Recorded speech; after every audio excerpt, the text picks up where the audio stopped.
Hello friends, welcome to पारा legal study. Unit 6 आज हम अपनी देखेंगे फंडामेंटल ड्यूटीज़। ठीक है, तो काफ़ी इंटरेस्टिंग है ये यूनिट भी। तो सबसे पहले हम इंट्रोडक्शन पे चलते हैं। जो फंडामेंटल ड्यूटी, तो यहाँ पे मेन चीज़ है कि ड्यूटी का क्या मतलब होता है। जैसे देखो, हमारे घर में भी क्या होता है कि कुछ ड्यूटी हमें ज़रूर दी गई होती है ना, कि हमें ये काम करना है, इस तरीके से करना है। सेम फादर की कुछ ड्यूटी होंगी, मदर की कुछ ड्यूटीज़ होंगी। कहने का मतलब हर एक पर्सन की कोई ना कोई ड्यूटी ज़रूर होती है। सेम हम अगर वर्क प्लेस पे हैं, कहीं पे हम काम करते हैं, तो वहाँ पे भी हमारी अलग अलग कोई ड्यूटीज़ हमें ज़रूर मिली हुई होंगी। तो बस सेम है कि हर एक कंट्री में, जैसे हम इंडिया की अगर हम बात करें तो हम इंडियंस हैं, तो हम सभी लोगों को कुछ ना कुछ ड्यूटी हैं हमारी, जो हमारे अपने देश के प्रति हैं। ठीक है, मीन्स ये जो ड्यूटीज़ हैं ये हमें अपने देश के प्रति निभानी होंगी। ये जस्ट एक सिंपल सा मतलब है। जैसे सेम जो मैंने अभी बताया कि फैमिली के प्रति हमारी ड्यूटी होती है, वर्क प्लेस पे हम कुछ हमारी ड्यूटीज़ होती हैं, इन द सेम वे हमारे देश के प्रति भी हमारी कुछ ड्यूटी हैं, कुछ जिम्मेदारी बनती है जिसको हमें निभाना चाहिए। फिर अगर हम बात करें कि जो फंडामेंटल राइट और फंडामेंटल ड्यूटी, वो कहीं ना कहीं इंटरलिंक हैं। अब कैसे? एक छोटी सी चीज़ ले लो, जैसे हमें अधिकार है freedom of speech and expression का, लेकिन इसके साथ साथ हमारी ये ड्यूटी भी बनती है, हमारा ये कर्तव्य भी है कि हम कोई ऐसी बात ना बोलें। जैसे फॉर एग्जांपल कोई सामने पर्सन है, ठीक है, तो एक टर्म होती है लॉ में, लॉ के स्टूडेंट पढ़ते हैं, उसको बोलते हैं डेफेमेशन। ठीक है, तो डेफेमेशन का मतलब होता है किसी के ऊपर इल्ज़ाम लगा देना। जैसे कोई पर्सन है XYZ, उसके बारे में मैं भला बुरा बोल रहा हूँ और झूठी अफवाह कुछ फैला रहा हूँ। तो मेरे से मान लो जब पुलिस या अथॉरिटी पूछ रही है कि भाई आप ये सब क्यों फैला रहे हो, भ्रांति, ये झूठ क्यों फैला रहे हो, तो मैं मान लो उनको बोल रहा हूँ कि मेरा अधिकार है freedom of speech and expression. तो आप खुद देखो क्या ये चीज़ सही है? तो आप कहेंगे नहीं, बिल्कुल सही नहीं है भाई। Freedom of speech and expression हमें मिला है, मीन्स हमें फंडामेंटल ये राइट है, लेकिन इस फंडामेंटल के राइट के साथ साथ हमारी ये ड्यूटी भी है, हमारा ये कर्तव्य भी है, हमारा ये फ़र्ज़ भी है कि हम कोई ऐसी बात ना बोलें या किसी पर्सन को बिना बात के उसके ऊपर झूठी, उससे रिलेटेड अफवाह ना फैलाएं।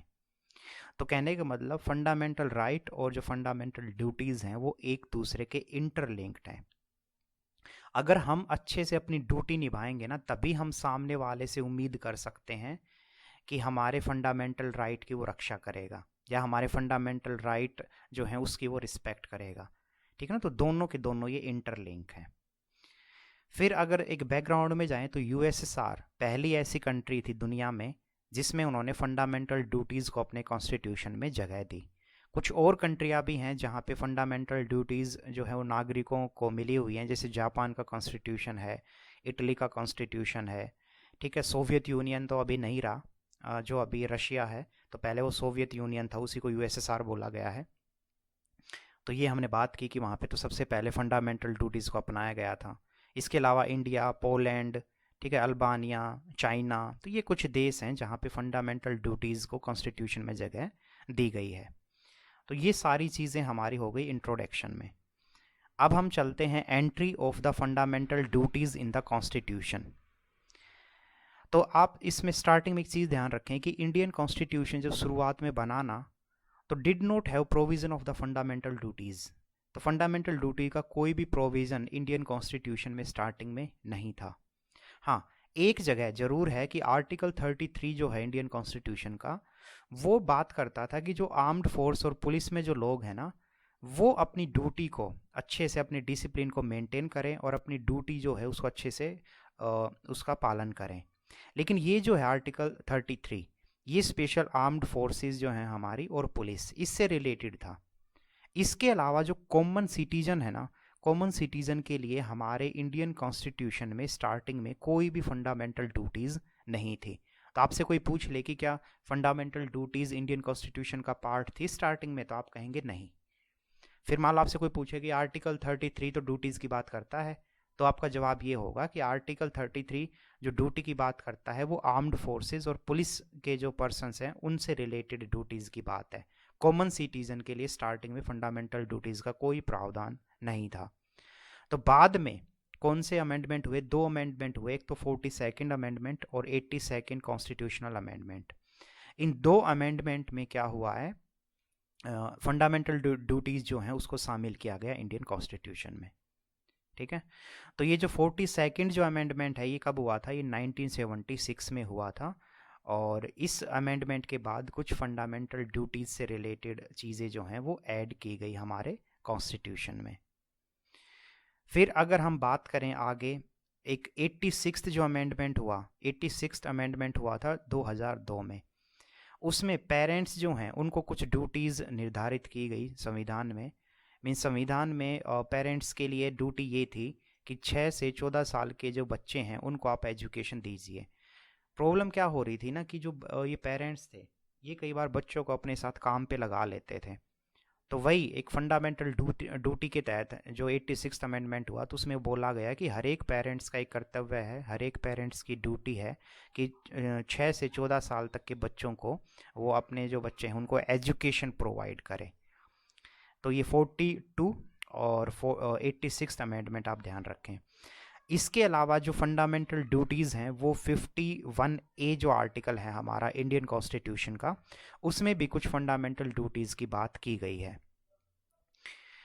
तो ये 3 चीज़ें आप ध्यान रखें, 42nd अमेंडमेंट, फिर एक 86th अमेंडमेंट और आर्टिकल 51A। ये ए जो है कैपिटल ए, तो ध्यान रखना इसका मतलब भी क्या है कि बाद में इसमें कॉन्स्टिट्यूशन में अमेंडमेंट किया गया है। ठीक है ना, तो आप ध्यान रखें स्टार्टिंग में ऐसा नहीं था। 51A जो जोड़ा गया है इसका मतलब भी है कि बाद में over the period of time कुछ ड्यूटीज़ निर्धारित की गई।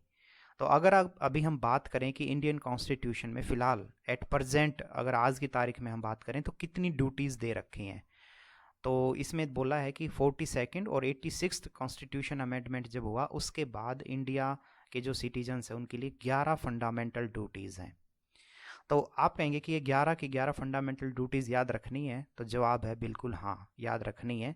लेकिन इसमें पूरा पूरा रटने की बजाय आप टू द पॉइंट याद रखना और अपने आंसर को बाद में फिर एग्ज़ाम टाइम में आप उसको अपनी लैंग्वेज में भी जोड़ के लिख सकते हैं। बट मेन चीज़ आपको समझनी होगी। जैसे पहली चीज़ क्या है कि जो हमारा नेशनल फ्लैग है, नेशनल एंथम है, ठीक है, हमारे जो इंस्टीट्यूशंस हैं, इंस्टीट्यूशन मतलब जैसे फॉर एग्जांपल पार्लियामेंट, ठीक है, इलेक्शन कमीशन, इस तरीके से, ठीक है। और जो हमारे आइडियल्स हैं, हमारे आइडियल्स मतलब कि जैसे एक छोटी चीज़ है अपने ड्यूटी का अच्छे से निर्वाह करना, ठीक है, और अपने संविधान के प्रति रिस्पेक्ट रखना, ये सब चीज़ें। तो सिंपल है, नेशनल एंथम, नेशनल फ्लैग, जो इंस्टीट्यूशन है जिसमें मैंने बताया जैसे पार्लियामेंट, इलेक्शन कमीशन, ये सब, और आइडियल्स जो हैं इन सब की रिस्पेक्ट करना, ये है पहली ड्यूटी। दूसरी है जो हमने हमारे नेशनल स्ट्रगल में जो लीडर्स थे, जो चाहे वो ट्राइबल पीपल थे, चाहे वुमेन थे, चाहे वो स्टूडेंट्स थे, चाहे वो नेशनल और लीडर्स थे जैसे गांधी हुए, अंबेडकर हुए, तो उन सब से भी हमें इंस्पायर होना है और उनके जो नोबल आइडियल्स थे, उनके जो वैल्यूज़ थे, उनके जो सिद्धांत हैं, उनको हमें रिस्पेक्ट करनी है, उनको हमें अपनाना है। ये सेकंड ड्यूटी हुई। थर्ड ड्यूटी है कि हमें अपने इंडिया की यूनिटी के लिए, इंटीग्रिटी के लिए और उसकी सोवरेनिटी के लिए हमें रक्षा करनी होगी, उसको प्रोटेक्ट करना होगा। कहने का मतलब कोई हम ऐसा काम ना करें जिससे हमारी देश की जो सुरक्षा है, देश के सामने प्रॉब्लम खड़ी हो, देश मुसीबत में फंसे, या जो हमारे दुश्मन जो हैं वो हमारा मतलब देश के साथ फिर खिलवाड़ करें। तो ये सब नहीं होना चाहिए, हमें इन सब को प्रोटेक्ट करना है, अपनी देश की यूनिटी और इंटीग्रिटी को। नेक्स्ट जो ड्यूटी है कि जो नेशनल सर्विस, जैसे for example to defend the country, जैसे वॉर होता है या कोई ऐसी सिचुएशन आ जाए तो हमारी ड्यूटी बनती है कि हम नेशनल सर्विस जो है उसमें देश के भलाई के लिए काम करें। जैसे फॉर एग्जांपल मैं प्राइवेट डॉक्टर हूँ, मान लो एग्जांपल के लिए, तो अगर कोई ऐसी विपदा आती है देश के सामने, जैसे अभी कोविड का टाइम था, तो मेरी ये ड्यूटी बनती है कि मैं जो प्राइवेट क्लिनिक चला रहा था उसके साथ साथ कहीं पे भी अगर कोई गवर्नमेंट ऐसे कोई इमरजेंसी में कहीं पे डॉक्टरों की ज़रूरत पड़ती है तो वहाँ पे भी जाके मैं सर्विस दूँ।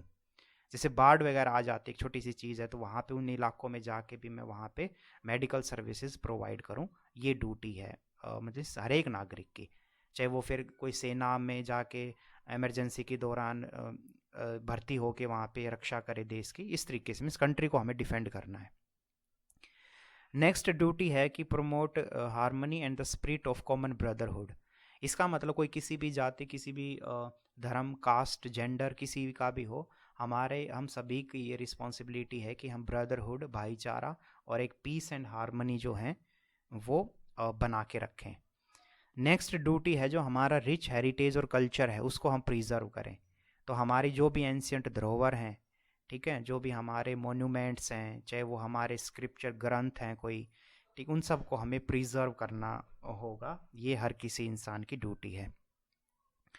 नेक्स्ट है इम्प्रूव द नेशनल इन्वायरमेंट। इसका मतलब जो फॉरेस्ट हैं, लेक्स हैं, रिवर्स जो हैं, उन सब को हमें बचाना होगा, उनकी जो कंडीशंस है उनको इम्प्रूव करना होगा। ये हमारी ड्यूटी है। नेक्स्ट है to develop the scientific temper, humanism and the spirit of inquiry and reform. देखो ये बहुत इंटरेस्टिंग है ये ड्यूटी।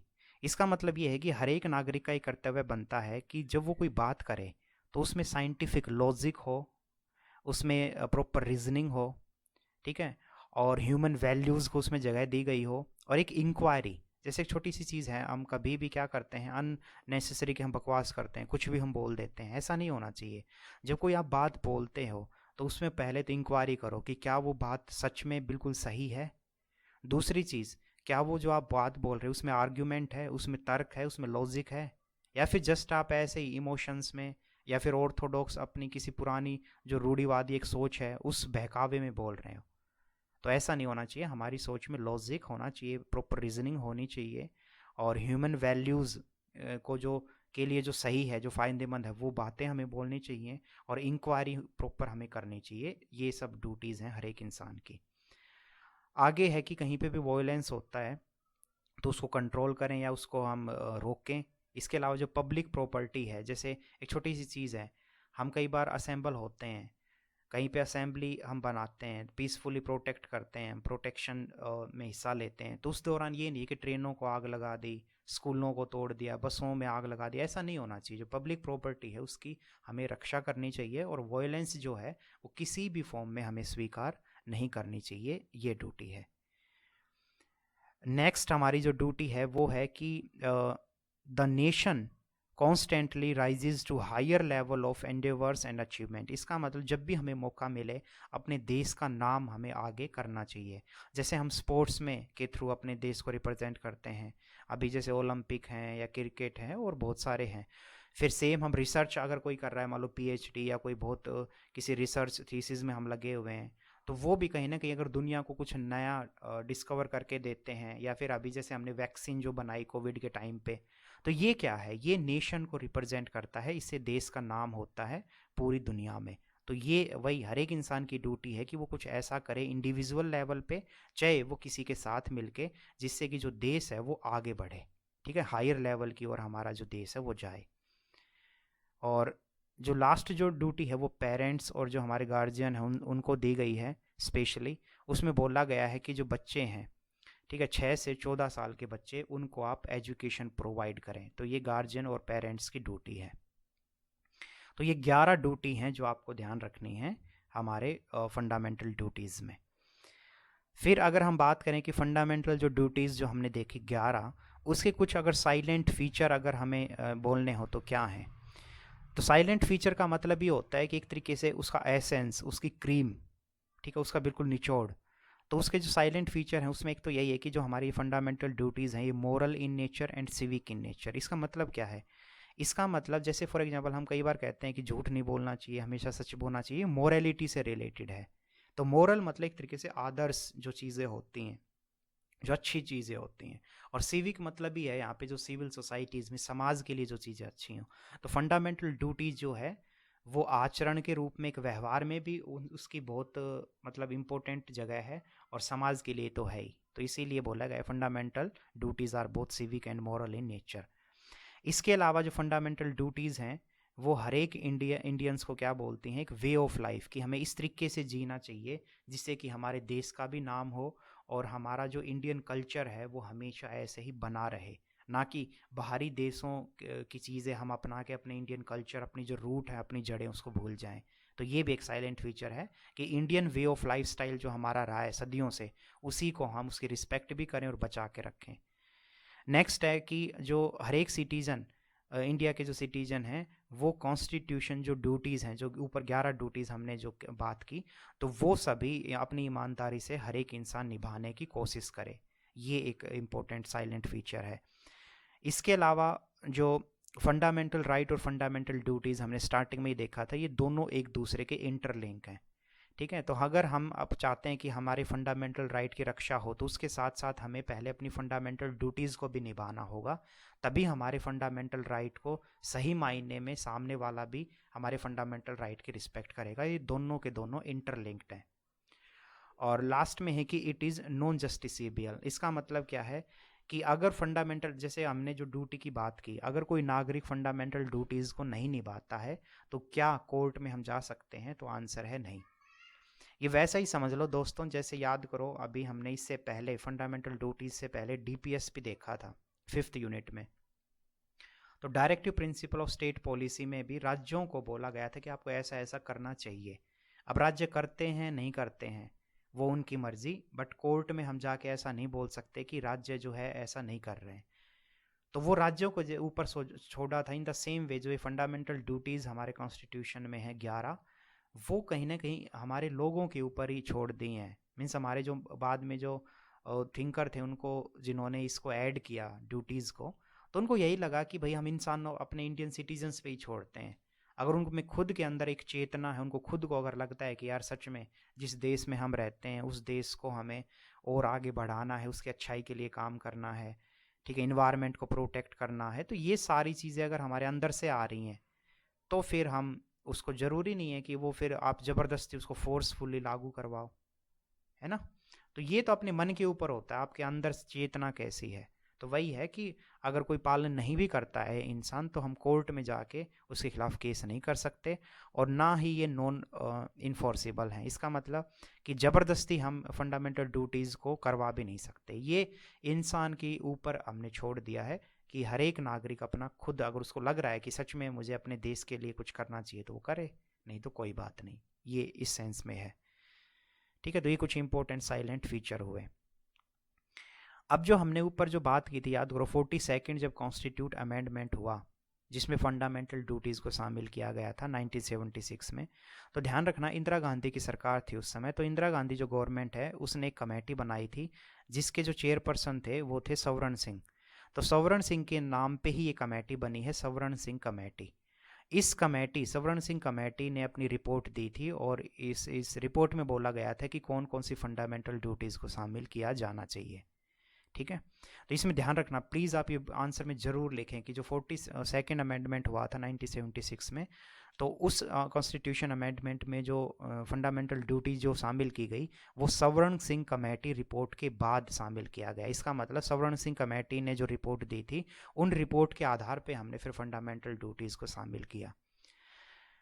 अब एक चीज़ आपके मन में आएगी कि क्या, जैसे ऊपर हमने जो 11 जो फंडामेंटल ड्यूटीज़ जो देखी, क्या सिर्फ यही सवर्ण सिंह कमेटी ने बोला था या कुछ और भी चीज़ें बोली थी? तो आप ध्यान रखना, सवर्ण सिंह कमेटी ने तो और भी बहुत सारे प्रोविजंस दिए थे, लेकिन इंदिरा गांधी गवर्नमेंट ने सारे प्रोविजंस को नहीं माना। ठीक है, तो इस चीज़ का भी आप ध्यान रखें। बाकी सवर्ण सिंह कमेटी ने सजेशंस क्या क्या दी थी, तो वो हम थोड़ा सा देख लेते हैं। जैसे एक तो यही है कि भाई हमें जो अपने इंडियन कॉन्स्टिट्यूशन की, हमारे जो कानून हैं, लॉज हैं, उनकी हर किसी को रिस्पेक्ट करनी चाहिए। ये एक बोला गया था ड्यूटीज़ में इस कमेटी ने। दूसरा बोला था कि भाई जो वही देश की यूनिटी इंटीग्रिटी को हमें बचाना है, और अपने देश की सोवरेनिटी मीन्स अपने देश के ऊपर आँच नहीं आने देना है। नेक्स्ट है जो डेमोक्रेटिक इंस्टीट्यूशन है, जैसे पार्लियामेंट हुआ, इलेक्शन कमीशन हुआ, उन सब की हमें रिस्पेक्ट करनी है। नेक्स्ट है कि कंट्री, वही सेम, ये सारी वही, उसमें मैक्सिमम चीज़ें तो वही हैं जो ऊपर हम डिस्कस कर चुके हैं 11। ठीक है ना। तो नेक्स्ट है वही कि हमें अगर ज़रूरत पड़ती है, देश के सामने कोई खतरा आता है, तो हम सर्विसेज जो हैं, मिलिट्री सर्विसेज या और भी जिस भी तरीके से हम सहायता कर सकते हैं अपने देश की, हमें सहायता करनी चाहिए। आगे है टू एडज्यूर। एडज्यूर का मतलब होता है गिव अप, मतलब छोड़ देना। कम्युनलिज्म इन एनी फॉर्म, इसका मतलब कोई भी सांप्रदायिक दंगे होते हैं, लड़ाई झगड़े, वॉयलेंस, उस सब में हमें पार्टिसिपेट नहीं करना है, उसको हमें छोड़ देना है, ये ड्यूटी है। इसके अलावा हमारा कि समाज में सोशल और इकोनॉमिक जस्टिस मीन्स हर एक किसी को समाज में इक्वल इक्वल ट्रीट किया जाए, सभी को अधिकार मिलें, और इसके अलावा जैसे फॉर कॉमन गुड्स मीन्स जो सभी के लिए अच्छा है, उन सब चीज़ों को हमें प्रमोट करना चाहिए हर एक किसी को। इसके अलावा जो राज्य हैं, राज्य जैसे उनको बोला गया था कि डीपीएसपी आपको जो है उसका पालन करना है, directive principle of state policy का। तो राज्य जो हैं उनकी भी हमें मदद करनी चाहिए ताकि जो राज्य जो सरकारें हैं वो डीपीएसपी का अच्छे से पालन कर सकें। यहाँ बात राज्यों की हेल्प करने का मतलब ये है कि जैसे फॉर एग्जांपल राज्य सरकार कोई कानून बनाती है जो डीपीएसपी से रिलेटेड है। मान लो कानून बनाया कि भाई हमें अपनी जो बेटी हैं उनको शिक्षा देनी चाहिए और उनकी जो शादी है वो 20-22 साल के बाद ही करनी चाहिए, मान लो एक ये कानून है। तो हमारी अब सब इंसानों की ये ड्यूटी बनती है कि हम जो मीन्स पेरेंट्स जो हैं उनकी सबकी ड्यूटी है कि हम अपनी जो बेटी हैं या आसपास जो भी लड़कियां हैं उनको सेम पढ़ाएं, आगे बढ़ने का मौका दें और कम उम्र में उनकी शादी ना होने दें। तो ये इस तरीके से हम जो गवर्नमेंट कानून बनाती है उसकी हम हेल्प कर सकते हैं, हम अपने राज्य की हेल्प कर सकते हैं। ये है ये पॉइंट। इसके अलावा किसी भी तरीके की पब्लिक प्रॉपर्टी इन सब को हमें नुकसान नहीं पहुंचाना है। अगर हमें कभी फॉर एग्जांपल हमें अपनी आवाज़ भी उठानी है, अगर हमें अपने हक के लिए सरकार के सामने कोई मांग रखनी है तो पीसफुली तरीके से हो। और नेक्स्ट है कि to pay taxes according to the law, proper law के तहत जो टैक्सेस हैं वो हर कोई पे करे। तो इसमें आप देखेंगे अगर ध्यान से तो मैक्सिमम चीज़ें वही हैं जो ऊपर 11 जो फंडामेंटल ड्यूटीज़ हमने देखे थे। तो ये सवर्ण सिंह कमेटी ने जो रिपोर्ट दी थी उसमें ये मेजर चीज़ें थी और इसमें से मैक्सिमम चीज़ें तो फंडामेंटल ड्यूटीज़ के रूप में हमने शामिल कर ली थी इंडियन कॉन्स्टिट्यूशन में। बस एक पॉइंट जो लास्ट में यहाँ पे है कि वही जो प्रधानमंत्री इंदिरा गांधी थी उसने सारी सजेशंस को नहीं मानना था, है ना। तो ये बस मैं आपको ऑलरेडी बता चुका हूँ कि सवर्ण सिंह कमेटी ने तो और भी बहुत सारी सजेशंस दी थी लेकिन सारी नहीं माननी थी। बाकी मैक्सिमम जो सजेशंस हैं वो हमने अपने कॉन्स्टिट्यूशन में शामिल कर ली थी। तो सवर्ण सिंह कमेटी आप ध्यान रखें। नेक्स्ट अगर हम बात करें कि जो फंडामेंटल ड्यूटीज़ हमने जो देखा कि वो नॉन जस्टिसिएबल है, इसका मतलब क्या है कि हम अगर कोई फंडामेंटल ड्यूटीज़ का पालन नहीं कर रहा है तो हम कोर्ट में नहीं जा सकते उस इंसान के खिलाफ। ये वैसा ही समझ लो जैसे डीपीएसपी। बस ये है कि डीपीएसपी में जो ड्यूटी है वो राज्य सरकारों की है और फंडामेंटल जो ड्यूटीज़ हैं उसमें जो कर्तव्य है वो नागरिक के लिए है। तो अगर डीपीएसपी में मीन्स राज्य सरकारें अपना काम अपना जो कर्तव्य है वो अच्छे से नहीं निभाती हैं तो हम कोर्ट में जैसे नहीं जा सकते। इन द सेम वे अगर कोई इंसान, अगर कोई सिटीजन फंडामेंटल ड्यूटीज़ का पालन नहीं कर रहा है तो भी हम कोर्ट में नहीं जा सकते। तो इस तरीके से आप इसको देखें। फिर आप वैसे नोट में जैसे आंसर आपको लिखना हो तो नोट में आप ज़रूर ऐसे लिख दें कि कुछ देश हैं जहाँ पे फंडामेंटल ड्यूटीज़ को बिल्कुल इन्फोर्सेबल बनाया गया है, मतलब वहाँ पे आपको वो निभाना ही निभाना है। अगर आपने फंडामेंटल ड्यूटीज़ को नहीं निभाया तो आपके खिलाफ एक्शन लिया जाएगा। तो वो कौन से ऐसे देश हैं, तो उसमें यूएसएसआर मीन्स जो पहले जो था सोवियत यूनियन, और अल्बानिया, ठीक है, यूगोस्लेविया, ये जो देश हैं वहाँ पे फंडामेंटल ड्यूटीज़ को निभाना ही होगा। अगर वहाँ के नागरिकों ने नहीं निभाया तो आपके खिलाफ एक्शन लिया जाएगा। लेकिन अगर हम बात करें अभी मीन्स जो कुछ जो थिंकर्स हैं वो ज़रूर बोलते हैं कि कहीं ना कहीं ये कमी भी है। मीन्स जो क्रिटिक्स जो हैं, जो लोग कहते हैं कि हमारे फंडामेंटल जो सॉरी जो हाँ जो ड्यूटीज़ हैं उसमें कमियां क्या हैं। तो कुछ थिंकर ये कहते हैं कि हमें भी ये यूगोस्लेविया और अल्बानिया की तरह हमारे यहाँ पे भी फंडामेंटल ड्यूटीज़ को इनफोर्सेबल बना देना चाहिए। मीन्स अगर जब सरकार एक्शन लेगी जो फंडामेंटल ड्यूटीज़ को अच्छे से पालन नहीं कर रहे हैं तो उस केस में मीन्स क्या होगा, उस डर से हर कोई अपने फंडामेंटल ड्यूटीज़ का पालन करेगा। लेकिन खैर ये चीज़ हमारे यहाँ नहीं है। हमारे यहाँ लोगों के ऊपर, जैसे एक छोटा सा एग्जांपल ले लो आप, अभी एक हर घर तिरंगा, ये जो गवर्नमेंट एक प्लान चला रही है अभी 15 अगस्त पे, ठीक है, कि हर घर तिरंगा अभियान, इसमें एक छोटी चीज़ ले लो कि सरकार सिर्फ इनकरेज कर रही है ना, और ये ड्यूटी में भी है ये चीज़ हमने देखी कि हमारा जो नेशनल फ्लैग है, नेशनल, उस सब की हमें रिस्पेक्ट करनी है। तो भाई ये तो अब आपके ऊपर है ना। अगर आप अपने घर में फ्लैग नहीं लगा रहे हैं तो इसका मतलब ये थोड़ी ना कि आपको फांसी लगा दी जाएगी या फिर आपको जेल में डाल दिया जाएगा, नहीं ना। तो बस सेम है कि वो आपके ऊपर है भाई। आपका ड्यूटी देखो बनती तो है कि अपने देश के फ्लैग को रखने में, लगाने में क्या दिक्कत है, बट वो आपके ऊपर, आप फ्री हो। तो जो मतलब मैं बात ये बोलना चाह रहा हूँ कि कुछ जो क्रिटिक्स हैं वो यही कहते हैं कि कहीं न कहीं जो फंडामेंटल जो ड्यूटीज़ हैं उनको हमें स्ट्रिक्टली उनका पालन करवाना चाहिए, ठीक है? ये चीज़ है। इसके बाद दोस्तों हम चलते हैं कि सुप्रीम कोर्ट ने 1998 में फंडामेंटल ड्यूटीज़ से रिलेटेड ही कुछ स्पेशल चीज़ें जो हैं वो हाइलाइट की थी, तो इसमें ज़रूर आप ध्यान रखें। एक्चुअली हुआ क्या था कि जो सुप्रीम कोर्ट है उन्होंने बोला कि जो फंडामेंटल ड्यूटीज़ हैं उससे रिलेटेड एक कमेटी बनाई जाए, ये सरकार को बोला। तो सरकार ने कमेटी बनाई जिसका नाम है JS वर्मा कमेटी। तो ध्यान रखना है जस्टिस JS जो वर्मा है उनके अध्यक्ष में कमेटी बनी थी, इसलिए इसका नाम है वर्मा कमेटी। तो वर्मा जो कमेटी है, और ये किसकी सजेशन पे बनी है? सुप्रीम कोर्ट के सजेशन पे, आप इस बात को ध्यान रखें। तो वर्मा कमेटी बनी थी, तो उसने एक अपनी रिपोर्ट दी जो 1999 में, और वो किससे रिलेटेड थी? Fundamental duties of the citizen से रिलेटेड। तो उसमें कुछ रिकमेंडेशन दी गई थी कि कैसे सुप्रीम कोर्ट ने यहाँ पे इस जो कमेटी जो गठित की, वर्मा कमेटी, तो इस कमेटी ने ये बोला कि हमें लोगों को कहीं ना कहीं एजुकेट करना होगा, उनको बताना होगा। एक छोटा सा एग्जांपल ले लो, अभी जैसे आपके सिलेबस में है ये, इसीलिए आप ये चीज़ें पढ़ रहे हो, लेकिन मान लो आपने पहले नहीं पढ़ी थी ये चीज़ें, तो आपके लिए भी तो ये नई चीज़ें होंगी ना, आपको भी लगेगा कि हाँ यार फंडामेंटल ड्यूटीज़ तो हमें पता ही नहीं था। तो सेम है, सुप्रीम कोर्ट को यही लग रहा था कि फंडामेंटल ड्यूटीज़ बहुत इंपॉर्टेंट हैं, लेकिन क्योंकि हमारे नागरिकों को पता ही नहीं, तो वर्मा कमेटी जो है, जब वो बनाई गई, तो उस कमेटी ने भी यही बोला कि हमारी जो सरकारें हैं, जो राज्य सरकार, सेंट्रल गवर्नमेंट, उन सबको ये काम करना चाहिए ताकि लोगों को ये एजुकेशन के थ्रू स्कूलों में पढ़ाया जाए, या फिर ग्राम पंचायतें जो हैं वहाँ पे वो चीज़ें बताई जाएं हर एक इंसान को कि भाई हमारी ये ड्यूटी है, हमारा ये कर्तव्य है। तभी सही मायने में जो फंडामेंटल ड्यूटीज़ हैं वो अच्छी भी तरीके से उसका पालन भी होगा, और हर नागरिक अपनी ड्यूटी, अपने कर्तव्यों को समझेगा भी। अभी तो क्या है, मैक्सिमम लोगों को तो पता ही नहीं कि हमारे यहाँ पे फंडामेंटल ड्यूटीज़ भी हैं, ये मैं कहना चाह रहा हूँ। तो वर्मा कमेटी ने कुछ जो रिपोर्ट रिकमेंडेशन दी थी वो क्या क्या थी, कि एक तो वही एवरी इंडिविजुअल शुड ओबे एंड प्रमोट, कि हर एक लोगों को ये समझाया जाए, उनको एजुकेट किया जाए कि भाई ये जो ड्यूटीज़ हैं ये आपको उनका पालन करना चाहिए और इनको बढ़ावा देना चाहिए।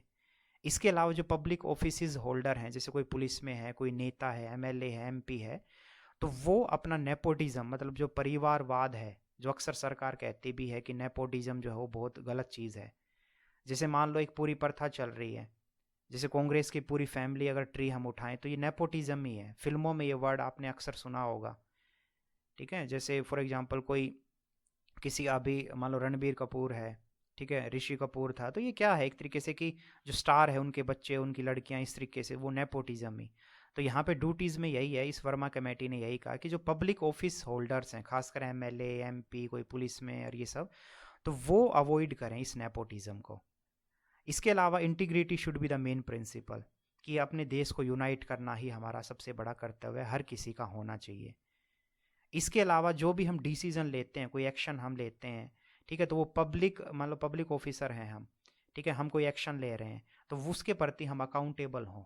इसका मतलब हम जो बिल्कुल सही है वही एक्शन लें, ना कि अपना रोब झाड़ने के लिए, अपनी पावर को दिखाने के लिए जो आम नागरिक हैं उनको परेशान करें। तो कहने का मतलब पब्लिक ऑफिस में जो भी लोग हैं, जो भी गवर्नमेंट जो ड्यूटी कर रहे हैं, तो वो अकाउंटेबल हों अपने डिसीजन के प्रति। इसके अलावा जो भी डिसीजन लिए जाएं, दे शुड बी ओपन। इसका मतलब ऐसा नहीं हो कि चोरी छुप के आप पीछे से लोगों को भ्रमित करके कुछ चीज़ें कर रहे हैं। जैसे कि एग्जांपल ले लो, कई बार आपने देखा होगा कि किसी, मान लो फॉर एग्जांपल कहीं पे क्राइम हुआ और वहाँ पे पुलिस ने पकड़ पकड़ के निर्दोष लोगों को ही डाल दिया, सिर्फ ये दिखाने के लिए कि देखो हमने जो मुजरिम है वो पकड़ लिए, लेकिन सही मायने में जो मुजरिम है वो तो बाहर घूम रहे हैं।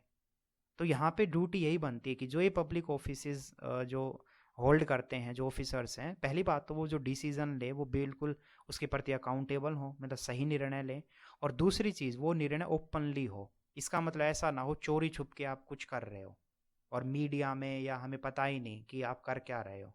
तो ये चीज़ है।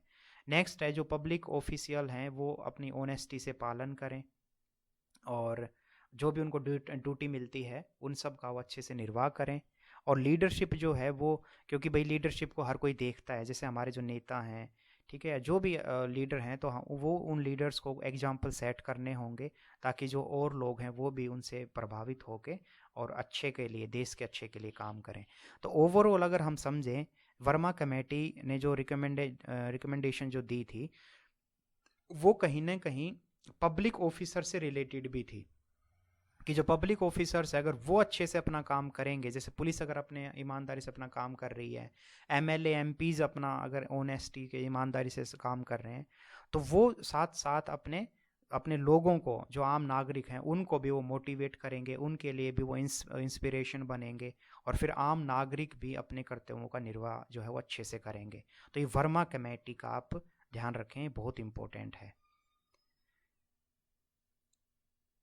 नेक्स्ट अगर हम चलें कि अवेयरनेस की भी इसी कमेटी, वर्मा कमेटी में ही अगर हम चलें आगे, तो उन्होंने अवेयरनेस पे भी जोर दिया कि जो फंडामेंटल ड्यूटीज़ से रिलेटेड हमें लोगों को अवेयर करना होगा, जागरूक करना होगा, और प्रॉपर शिक्षा जो है ग्राउंड लेवल पे, पंचायत लेवल पे, स्कूलों में, हर जगह पे हमें अपने नागरिकों को ये समझाना होगा कि जो आपकी ड्यूटीज़ हैं ये ड्यूटी हैं, और आपको ऐसे ऐसे इनका पालन करना चाहिए। तो ये वर्मा कमेटी ने कुछ बोला। इसके अलावा वर्मा कमेटी ने ही कुछ पहले के लॉ को भी आइडेंटिफाई किया।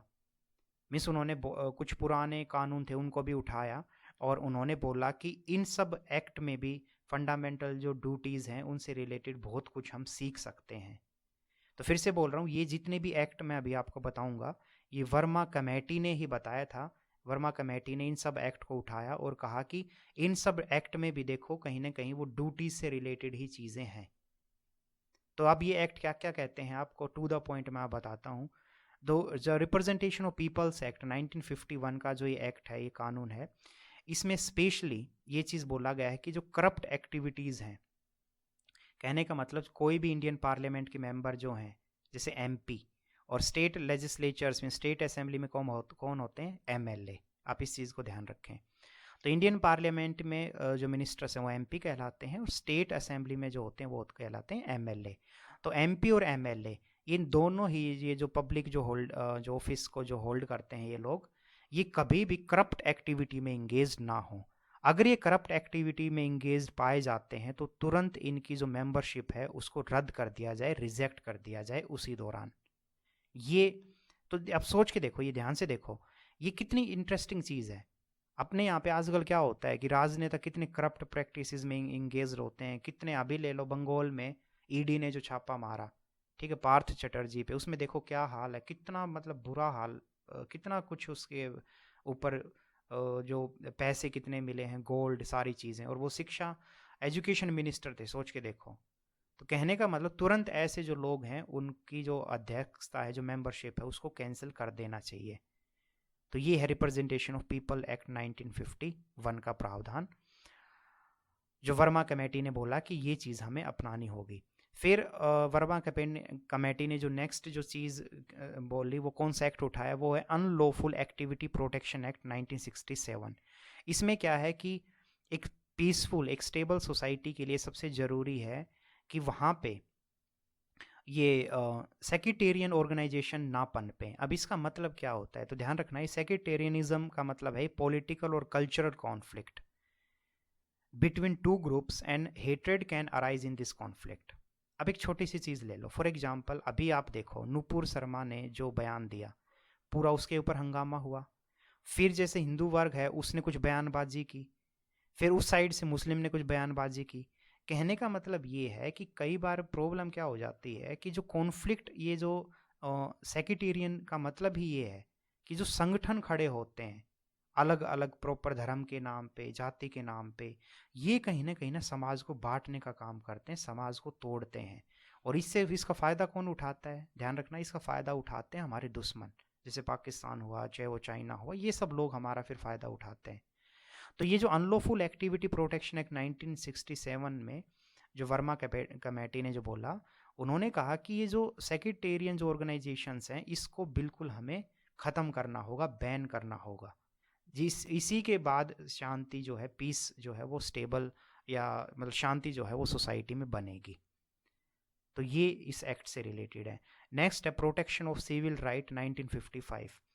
इसमें क्या है कि अनटचेबिलिटी जो है उसको पूर्ण रूप से जो है वो ख़त्म किया जाए, और अगर कोई अनटचेबिलिटी का पालन करता है छुआछूत के ये सब चीज़ें अपनाता है तो उसको कड़ी से कड़ी सजा दी जाए। ये है प्रोटेक्शन ऑफ सिविल राइट 1955 में एक चीज़। आगे वाइल्ड लाइफ प्रोटेक्शन एक्ट 1972, इसमें क्या है कि जो हमारा इन्वायरमेंट है, एनिमल्स हैं, बर्ड्स हैं, प्लांट्स हैं, उन सबको हमें प्रोटेक्शन हमें देनी चाहिए, उसको प्रोटेक्ट करना चाहिए। नेक्स्ट है prevention of insult of national owner, जैसे जो हमारा नेशनल फ्लैग है, नेशनल एंथम है, उन सब को हमें कभी भी उसकी इंसल्ट या डिसरिस्पेक्ट उसकी नहीं करनी चाहिए, अदरवाइज हमारे खिलाफ कहीं ना कहीं फिर एक्शन लिया जाएगा। फॉरेस्ट कंजर्वेशन एक्ट 1980, तो ये भी कहीं ना कहीं बताता है कि नेचुरल फॉरेस्ट जो हैं उन सब को हमें कभी भी नहीं काटना है, डिग्रेडेशन उनका नहीं करना है, और ह्यूमन एक्टिविटीज़ का भी वहाँ पे आवाजाही जो है वो बिल्कुल बंद हो, ठीक है, ताकि वहाँ के जो एनिमल्स हैं, जो वहाँ के जीव जंतु हैं, वो डिस्टर्ब ना हो। तो कहने का मतलब दोस्तों ये है, जो वर्मा कमेटी है, वर्मा कमेटी ने जो जो ड्यूटीज़ जो डिसाइड की, तो वो इन सब चीज़ों को भी ध्यान में रखते हुए ये जो एक्ट मैंने आपको बताए, इन सब एक्ट की जो मेन मेन चीज़ें थी, हमने एक एक पॉइंट में इनको समझा है, ये सारी चीज़ें भी उन्होंने निकाली और फंडामेंटल ड्यूटीज़ के रूप में उनको शामिल किया। तो ये पूरा वर्मा कमेटी से रिलेटेड आपको ध्यान रखना है, बहुत इंपॉर्टेंट है ये वर्मा कमेटी भी।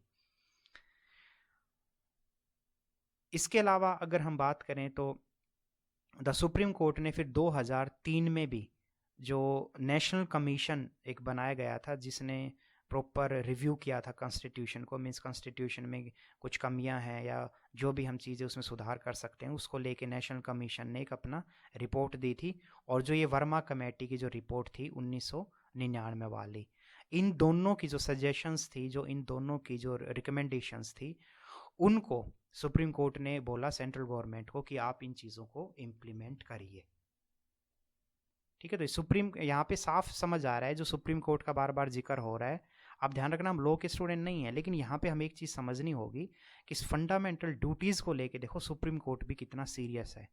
उसने कमेटी भी बनाई स्पेशल, वर्मा कमेटी, जो उस समय सेंट्रल गवर्नमेंट को तो बोला था कि आप जो वर्मा कमेटी जो है वो उसका उसका गठन हुआ, और उस कमेटी ने फिर बहुत सारे जो एक्ट ऊपर हमने देखे इन सब को स्टडी किया और बहुत काफ़ी इंपॉर्टेंट जो रिकमेंडेशंस दी। तो यहाँ पे भी सेम वही ना कि सुप्रीम कोर्ट ने यही कहा है कि वर्मा कमेटी की सजेशंस, इसके अलावा नेशनल कमीशन ने जो अपनी एक रिपोर्ट दी थी 2000 में, वो इन सब को शामिल करके 2003 में सुप्रीम कोर्ट ने सेंट्रल गवर्नमेंट को कहा कि आप इन सब चीज़ों को इम्प्लीमेंट कराइए। तो यहाँ से साफ समझ आता है कि सुप्रीम कोर्ट भी बहुत सीरियस है फंडामेंटल ड्यूटीज़ को का पालन करवाने को लेके। अब आगे चलते हैं कि जो सिग्निफिकेंस, मतलब इम्पोर्टेंस क्यों है फंडामेंटल ड्यूटीज़ की। तो सबसे पहले तो यही है कि दोस्तों उससे समाज जो है वो हमारा वो बेहतर बनेगा, क्योंकि देखो ना हर चीज़ है वहाँ पे, देश की इंटीग्रिटी को हमें बचाना है, इन्वायरमेंट को प्रिजर्व करना है, हमारे जो हिस्ट्री है उसको हमें प्रिजर्व करना, अपने कल्चर को बचा के रखना है। तो कितनी सारी इतनी अच्छी अच्छी जो चीज़ें हमने देखी, तो ये सब अगर हम चीज़ें करते हैं, मीन्स हम अपने फंडामेंटल ड्यूटीज़ को सीरियसली लेते हैं, तो नो डाउट देश का बहुत ज़्यादा फ़ायदा होगा हर रूप से, सोशली, पॉलिटिकली, इकोनॉमिकल, हर रूप से जो देश है वो डेवलप करेगा। दूसरा इसकी सिग्निफिकेंस है कि जो फंडामेंटल ड्यूटीज़ हैं उसमें हमने देखा कि बायोडाइवर्सिटी को प्रिजर्व करने की बात की गई है। तो यहाँ पे भी एक काफ़ी इंटरेस्टिंग केस है जो सुप्रीम कोर्ट में गया था, कौन सा, उसका नाम है रूरल लिटिगेशन एंड इंटाइटलमेंट केंद्र versus state of Uttar Pradesh 1988। अब ये पूरा केस आपको ध्यान नहीं रखना है, बस आपको इतना ध्यान रखना है कि मसूरी जो है, देहरादून और मसूरी, तो वहाँ पे क्या हुआ कि कुछ इलीगल एक्टिविटीज़ स्टार्ट की कुछ बड़े बड़े जो ये बिजनेसमैन हैं। तो सुप्रीम कोर्ट ने फिर वहाँ पे साफ जो इलीगल जो माइनिंग हो रही थी देहरादून में उसको रुकवाया, और वहाँ पे स्पेशली उनसे कंपनसेशन भी मांगा, और इसके अलावा स्पेशली कोर्ट ने वहाँ पे जोर दे के ये बोला जो ये बिजनेस हाउस के जो पर्सन्स थे कि आपको फंडामेंटल ड्यूटीज़ को सीरियसली लेना भी होगा, अदरवाइज़ आपके खिलाफ एक्शन लिया जाएगा। तो यहाँ पे जो एक्शन लेने का मतलब, तो भाई नो डाउट उन्होंने इलीगल काम किया था, फंडामेंटल ड्यूटीज़ का पालन ना करना ये एक्शन नहीं है। एक्शन है कि वहाँ पे इलीगल माइनिंग उन्होंने स्टार्ट कर दी थी। बट मेन इसको आप थोड़ा जोड़ के चलो ना, जो फॉरेस्ट को प्रिजर्व करना, कंजर्व करना, ये फंडामेंटल ड्यूटीज़ में हमने देखा। तो अगर कोई भी बिजनेसमैन अगर फंडामेंटल ड्यूटीज़ का पालन नहीं कर रहा है और वो इलीगली कोई ऐसे काम कर रहा है, तो वो आप समझ सकते हो कहीं ना कहीं वो मतलब अपनी ड्यूटी भी नहीं निभा रहा है और इलीगल काम तो वो कर ही रहा है, तो उसके खिलाफ एक्शन फिर लिया जाएगा। तो मेन ये जो पॉइंट है इसमें बस एक चीज़ हमें यही समझ आती है, क्योंकि हम पढ़ रहे हैं सिग्निफिकेंस।